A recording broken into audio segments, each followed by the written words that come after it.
Aabot naman sa mahigit 87 billion pesos na halaga ng iligal na droga ang nakumpiska ng pamahalaan mula Hulyo 2022 ayon po yan sa PIDEA. Sa higit 120,000 operasyon, umabot na sa 162,000 na drug suspect ang naaresto. Kabilang na ang mahigit 10,000 na high-value target, halos 30,000 na barangay na rin ang idineklarang cleared o drug cleared.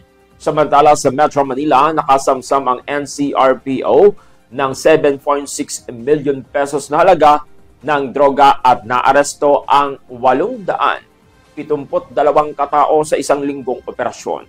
Sa Southern Police District naman, 15 wanted persons ang nadakip, habang 13 biktima naman ng human trafficking. Kabilang na ang mga menor de edad. Ang nailigtas sa isang spa na ginagamit umano sa iligal na aktibidad sa Taguig City.